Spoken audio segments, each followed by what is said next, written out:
आणि ह्या 2026च्या मान्सूनमध्ये नॉर्थ ईस्टमध्ये अरुणाचल प्रदेश, मिझोराम इकडे ह्या भागामध्ये पाऊस हा सरासरी आणि सरासरीपेक्षा अधिक आहे आणि महाराष्ट्रामध्ये पाऊस हा सरासरीपेक्षा कमी आहे. असं काय आहे बरं मग ते पण आता सांगा. त्याच्यामध्ये सिस्टम, आता तुम्ही तेवढा वेळ असेल तर मी नक्की सांगेल, पण एका वाक्य सांगण्याचा प्रयत्न करतो की ज्या सिस्टम बंगालच्या उपसागरामध्ये येतात त्या वायव्येकडे जाण्याऐवजी जर त्या ईशान्येकडे गेल्या बर तर तुमच्याकडचा येणारी आर्द्रता आणि पाऊस घेऊन तो पाऊस तिकडे जातो आणि तो पाऊस तिकडे गेल्यामुळं तुमच्याकडे पावसाचं प्रमाण कमी होतं. अच्छा. म्हणूनच ऑगस्टमध्ये ज्यावेळेस ब्रेक मान्सून येतो त्यावेळेस आपल्याकडे पाऊस कमी असतो.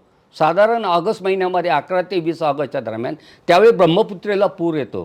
त्याचं कारणही तेच आहे, बंगालच्या उपसागरात तयार होणाऱ्या प्रणाल्या, कमी दाबाचे क्षेत्र, डिप्रेशन किंवा डीप हे तिकडं पाऊस घेऊन जातात किंवा वारे असे वाहतात.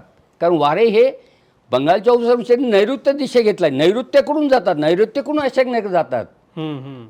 पण जर ती सिस्टम जर वायव्येकडून आपल्याकडे आली, बरोबर महाराष्ट्राच्या मध्यावर येते आणि आपल्याकडं पाऊस पडतो आणि ती घटना घडून न आल्यामुळं आपल्याकडं पाऊस कमी आणि त्यांच्याकडं पाऊस जास्त होतो. म्हणून आजच्या अंदाजामध्ये तुम्ही जर पाहिलं, महाराष्ट्रात सरासरीपेक्षा पाऊस कमी आहे, नॉर्थ ईस्टमध्ये सरासरीपेक्षा जास्त पाऊस आहे.